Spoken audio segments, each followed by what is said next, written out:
Que des gros, que des gros morceaux. En particulier aujourd'hui avec la venue de Mont-de-Marsan.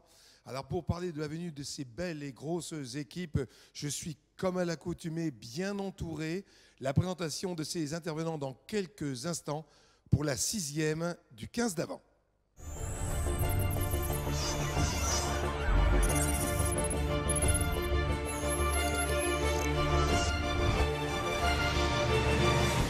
Bienvenue sur le plateau du 15 d'avant où aujourd'hui on va parler, comme à l'habitude, d'un match à venir et un match chaud. Il n'y a plus de petites équipes et un certain Quesada disait il y a peu de temps, après une défaite concédée au Pré-Fleury en terre nivernaise, disait tout le monde peut battre tout le monde. Eh bien on va en reparler tous ensemble. Alors tous ensemble, avec en particulier un invité d'honneur. Quel plaisir d'avoir quelqu'un qui porte les couleurs jaune et bleu et les couleurs bleu, blanc, rouge. Jean-Baptiste Manvy, notre international A7, nous a rejoint. Alors Jean-Baptiste, toujours sous le coup de l'émotion, toujours sous le coup de l'excitation? Déjà bonjour. Oui, c'est c'est difficile à encaisser parce que c'est quelque chose d'énorme. C'est quelque chose que il y a 6 mois on m'aurait dit ça, j'aurais pas cru. Donc ouais, c'est vraiment une très belle aventure et maintenant il faut se remettre au front pour... faut remettre les pieds sur le pré quand même. Voilà, hein. c'est ça. Voilà. Alors, s'il y en a un qui est bien placé ici pour parler du pré, c'est Antoine Deschamps, qui est toujours l'homme en jaune. Alors l'homme en jaune, c'est sa tenue de cœur, bien sûr, mais c'est aussi la couleur de son journal, le Midi Olympique, dont il est le consultant. Tout va bien, Antoine?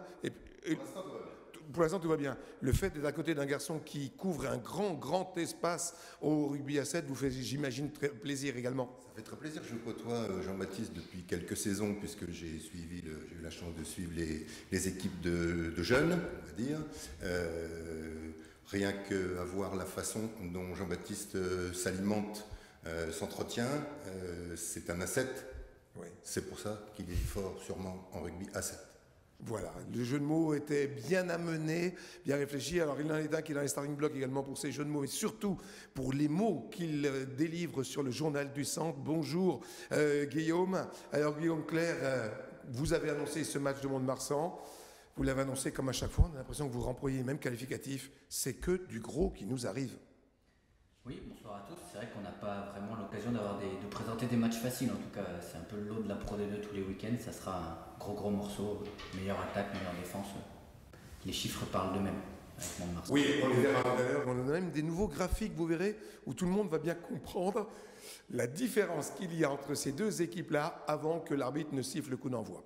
Et puis, pour parler de ce que peut être le mouvement sportif en Nivernais, le mouvement rugbystique en Nivernais, ben, qui de mieux que M. Jean-Louis Balleret, le vice-président du conseil départemental, chargé des sports, j'ai envie de dire, mais pas que, parce qu'il y a d'autres volets chez notre vice-président, en particulier sur l'écriture.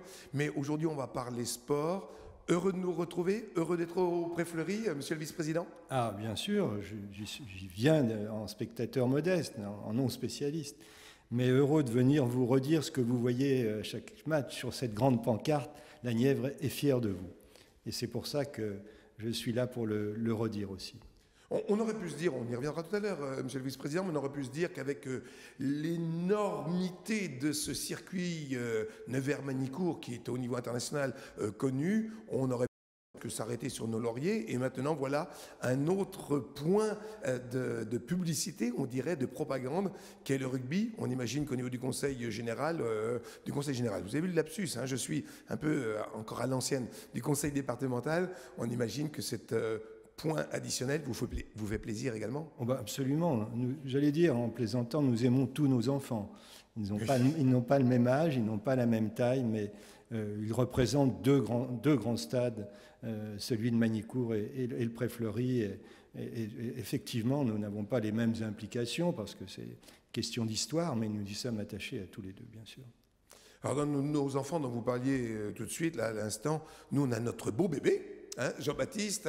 Alors Jean-Baptiste qui nous a parlé, on sentait encore l'émotion, hein. Je ne sais pas si vous avez senti dans ses propos, il faudra revenir sur Terre. Sur Terre, c'est revenir au club, c'est venir briguer, comme tous les autres, en troisième ligne, on va dire, une place en équipe première pour les matchs à venir, parce que maintenant, retour à la Pro D2. Oui, c'est ça. Il faudra se remettre au 15 parce que par rapport au 7, c'est vraiment différent. Sur les attentes, en fait, déjà, il y a beaucoup plus de touches, beaucoup plus de mêlées, beaucoup plus de phases statiques. Alors qu'au 15, au 7, pardon, il y a beaucoup plus d'espace. Ouais. Et l'objectif n'est pas, on va dire que c'est pas du tout le même quand on évolue sur un poste. Ouais, bien sûr, on ne pousse pas, on ne s'épuise pas à pousser, alors que vraiment on laisse beaucoup d'énergie quand on joue à la mêlée sur nos terrains du moment. Beaucoup de dynamisme. Ça vous a permis de gagner en vitesse? Oui, ça m'a permis en fait de développer certaines qualités que j'ai à 15 et vraiment de les exploiter au maximum. La vitesse, l'endurance, même si l'endurance c'est vraiment un point où j'ai de la facilité à 15, mais à 7, beaucoup moins. C'est un autre domaine. Hein. Les temps de récupération, la fête au rugby à 7, c'est surtout pour les spectateurs. On voit ça souvent, Antoine, quand on regarde les retransmissions télévisées, on entend la musique, la fête, les décors. Certains spectateurs ne récupèrent pas beaucoup en termes d'hydratation. Hein. On voit qu'ils s'hydratent très très régulièrement.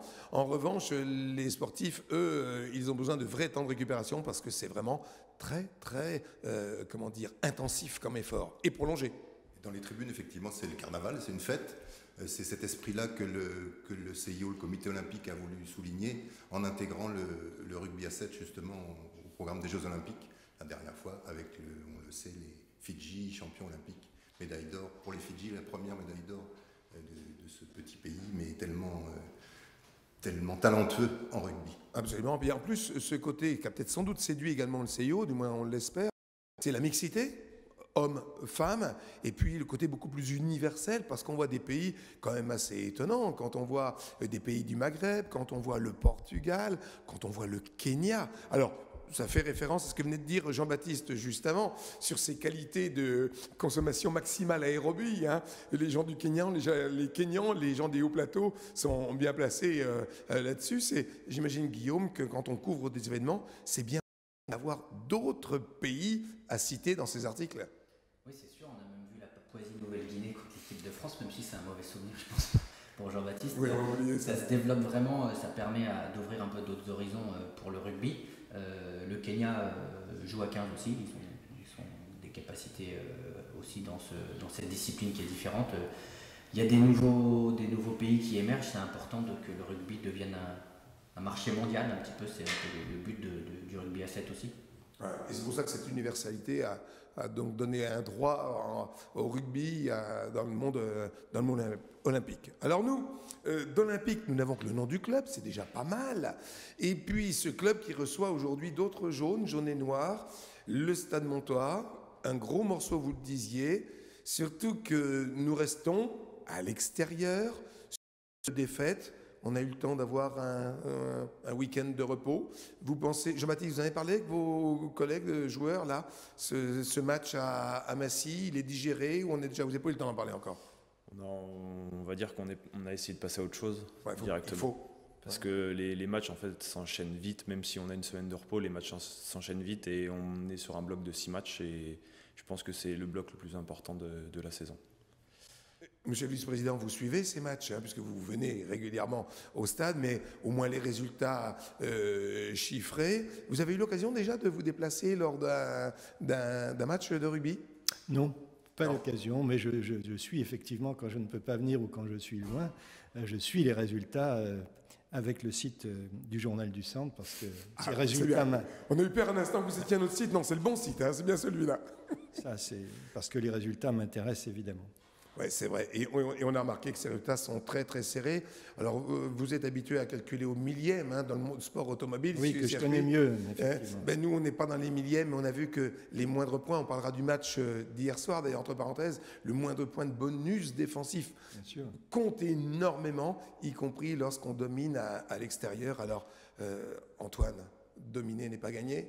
On se souvient, on revient un petit peu sur Massy, on se souvient de ces 20 premières minutes où on s'est arc-bouté dans les 5 mètres massicquois sans jamais franchir la ligne. 4 pénales touches et rien au bout. C'est ça qui fait après que Massy a sorti la tête de l'eau, a accéléré. Et nous, on était un peu enlisés dans ce système de jeu. On n'a pas pu... Et puis 20 minutes sans défendre. Parce que lorsqu'on attaque, après, il faut savoir très vite basculer sur un geste défensif et à ce jeu-là, on a vu que Massy a pris le dessus. Aujourd'hui, messieurs, il faudra être efficace. Alors que ce soit prendre les points au pied, que ce soit marquer ces fameux essais, parce qu'on a comme rarement vu, on suit aussi d'autres matchs à la télévision, on a rarement vu des équipes autant dominées que Nevers contre Massy durant ces 20-25 minutes presque même, et ne pas marquer. L'efficacité, ça donne confiance le manque d'efficacité donne confiance à l'adversaire. Oui, c'est sûr, il faut vraiment réussir à concrétiser les temps forts. C'est le mal de Luçon depuis le début de saison, pas sur tous les matchs, mais quand il y a eu des défaites, c'est souvent là-dessus que ça a pêché. C'est un effet double parce que c'est mauvais pour la confiance de celui qui n'arrive pas à marquer, et puis ça fait du bien à l'équipe qui s'en sort sans encaisser de points. Bien sûr, vraiment, ça la remet sur le cheval. Hein, ouais. C'est ça. Alors, on parlait aussi des fautes qu'on peut transformer si on a un bon botteur, ou malheureusement que l'on subit. C'est un peu le fil rouge de cette émission. Alors, je ne sais pas au rugby à 7, mais on entend avec les micros sur le rugby à 15, les arbitres se montrer relativement pédagogues. Alors, messieurs, si les arbitres sont pédagogues, comment vous expliquez que les arbitres sont encore obligés de sortir les cartons jaunes ? De toute façon, vu que c'est un combat, il y a forcément de temps en temps des joueurs qui dépassent un peu les limites. C'est normal, il y a de l'engagement. On ne peut pas non plus se plaquer et s'arrêter de plaquer. Si l'attaquant justement descend un peu, il prend parfois ce qu'on appelle une cravate parce que c'est comme ça. On a vu, pour faire référence au match d'hier soir, on a vu deux actions.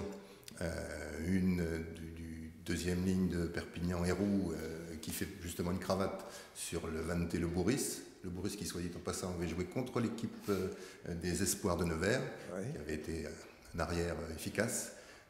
Et puis la deuxième action, c'est le deuxième ligne également de Vannes qui plaque. Alors c'est un plaquage à l'ancienne, c'est-à-dire que avec son beau casque rouge et sa belle manchette. Ouais. J'ai noté son nom, Maï Zoradze. Il plaque le Belge Torps, le 3/4 centre. C'est pas un plaquage, il lui met Ah oui, il arme vraiment le bras en plus. Hein. Une gaufre, une crêpe si on veut, si c'est pas nom de la chandeleur, à pleine tête. Et les arbitres n'ont pas sorti de carton sur ces deux actions-là. Un peu curieux, mais la télé, et quand on est derrière l'écran, on voit tout. Ouais, et on voit beaucoup de choses que les arbitres ne peuvent pas voir. Il n'y a pas de vidéo en Pro D2. Et pas de vidéo en Pro D2. Ces images revisionnées, je pense qu'elles auraient valu des cartons. Là oui. Ouais, parce que les commentateurs de télévision ont bien insisté là-dessus en disant si ça avait été vu, il y aurait eu sûrement 2 cartons rouges. Alors c'est important parce qu'il faut savoir que la discipline, donc comme ça entraîne des points des semaines de suspension, c'est l'un des éléments déterminants pour départager des équipes en cas d'égalité. Pour la montée ou pour la descente. Voilà. Donc là, Vannes et Perpignan sont passés au travers des matchs. Ils sont bien passés. Quand on est joueur, Jean-Baptiste, à l'entraînement, on parle immanquablement de discipline, mais est-ce qu'on parle aussi adaptation à l'arbitrage ? Hier, visiblement, il y avait une certaine possibilité de faire quelques gestes au-delà des limites. On vous dit qu'il faut vous adapter. Comment fait-on pour se préparer ? Est-ce qu'un arbitre, par exemple, à Nevers, vient vous donner des conseils ? L'année dernière, on a eu le cas de Alex qui travaillait avec nous. Cette année, il peut plus parce que il est arbitre aussi en Pro D2. Du coup, il peut plus être là avec le club. Et oui, il y a un conflit d'intérêts, effectivement. Mais après, on essaie de. Il y a les analystes vidéo, Greg et Pierrot, qui nous aident en fait, qui nous font des petites fiches sur les arbitres. Et en fait, qui essaient de déceler un peu les caractéristiques de l'arbitre.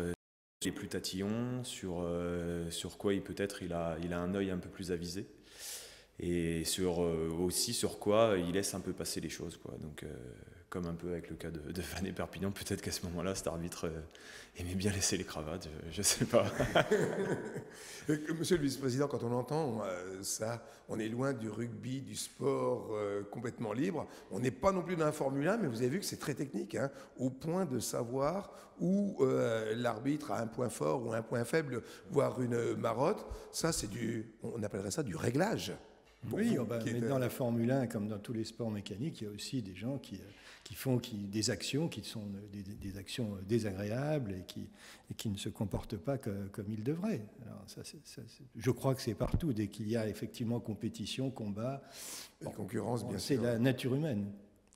Alors, là, on a parlé de l'arbitrage, on a parlé de du dernier match. On va parler du match à venir, messieurs. Alors là, il y a des statistiques qui vont parler, je crois qu'on va les avoir dans quelques instants sur l'écran. On a l'habitude de comparer, ce qu'on appelle la comparaison head-to-head. Et là, vous allez voir que les jaunes et noirs ont quand même quelques points d'avance, en particulier sur les points marqués. Regardez, on s'est amusé à faire des systèmes beaucoup plus simples. Le nombre d'essais,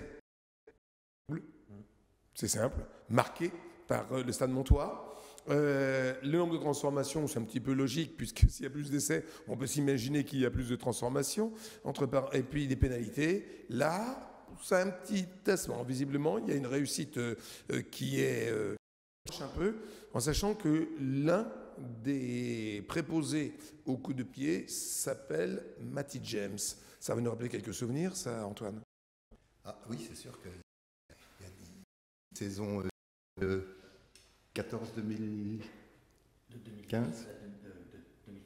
2012 à 2014, voilà, c'est ça, 2 saisons. Matty James qui avait brillé à l'ouverture, c'était à l'époque Nevers était en Fédéral 1, il était vraiment au-dessus. Et en même temps que vous parlez, on voit les essais, transformations, Mégral Blanc, les points, on n'est pas à la moitié, mais presque à la moitié des points marqués par rapport au Stade Montois. Ça veut dire qu'aujourd'hui, il faudra resserrer une fois de plus la défense. Les chiffres de la défense de Luçon sont bons, c'est à peu près les mêmes que ceux de Mont-de-Marsan d'ailleurs, c'est comparable. Luçon s'appuie là-dessus depuis le début de saison, c'est évident. On va encore être très bon en défense. Il faudra, ce sera encore mieux, essayer de ne pas trop donner de ballon à Mont-de-Marsan. Parce que même si on défend bien, on ne défend jamais bien pendant 80 minutes contre Mont-de-Marsan. Ils ont vraiment une capacité à produire énorme et à mettre de la vitesse. Et à un moment, oui, on les a vu même des fois, parfois encaisser des essais, mais ce n'est pas grave, on continue, et on ouvre, on relance de loin, on risque d'avoir un terrain qui est moins compliqué qu'on ne l'imaginait, donc propice à ce genre d'action qui favoriserait l'adversaire, ça voudrait dire. Le terrain sera sec, il ne sera pas idéal, mais il sera sec, a priori les conditions seront jouables, mais après Luçon est capable de produire aussi, on a vu qu'ils concrétisent pas toujours, mais ils savent sortir de leur camp à la main, ils savent produire, ils savent mettre en difficulté l'adversaire. C'est dans la finition que c'est plus dur. Vous disiez tout à l'heure, monsieur le vice-président, que vous étiez relativement candide dans ce genre d'activité qu'est le rugby, pas dans le monde du sport, mais dans le rugby. Le rugby, quand vous y venez, là, vous voyez qu'à Nevers, on joue quand même pas mal à la main. Vous y percevez une forme d'attaque ou vous comprenez tous ces gestes-là et ça vous enthousiasme tout simplement? Parce que c'est ça en fin de compte, même si on ne comprend pas toutes les règles des spectateurs avisés, on va dire, c'est de produire, donner un rêve, donner de l'enthousiasme. Ça vous enthousiasme quand vous venez à Nevers?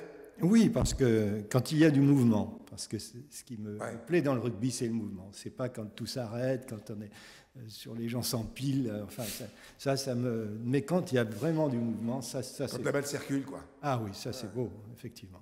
Donc on imagine, d'après ce qu'on dit nos consultants, que ce soir vous allez encore vous enthousiasmer.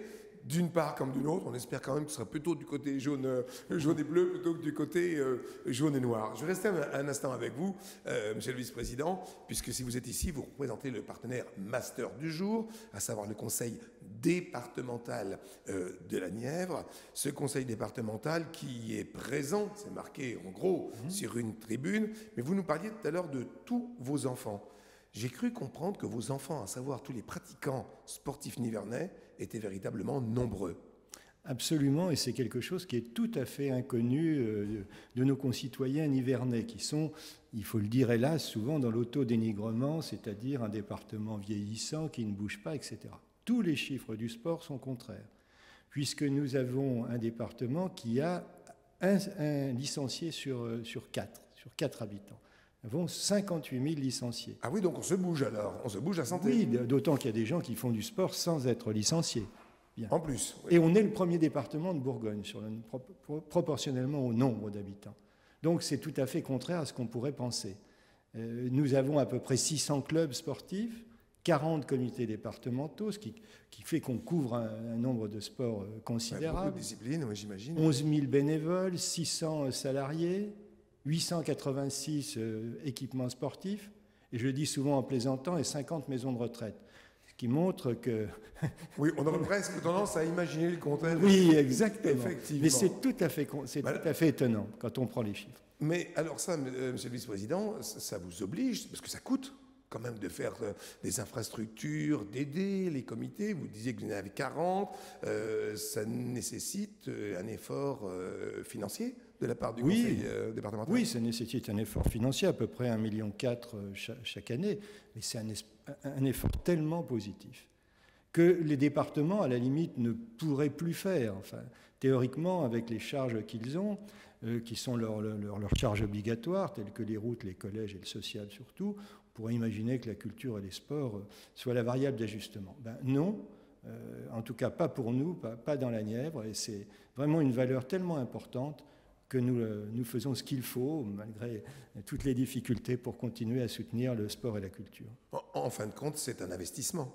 Exactement, c'est un investissement financier, mais surtout un investissement humain, parce qu'avec cet investissement financier, eh bien, on produit du plaisir, de l'habitude de se retrouver, de faire un effort ensemble, et ça, c'est très important.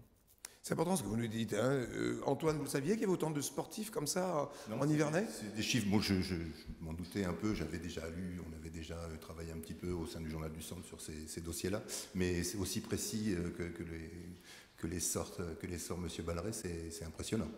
Bon, écoutez, je crois qu'on va essayer de voir le speaker du jour, puis il faut qu'il dise quelque chose tout à l'heure au moment du cheerleading, hein, pour dire qu'on est véritablement un département sportif, pas seulement dans les tribunes, mais également sur tous les terrains de sport nivernais. On l'a bien compris.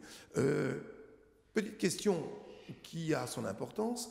Vous savez que nous tous ici, nous voyageons un petit peu, puis de temps en temps, nous faisons publicité de notre appartenance au club de...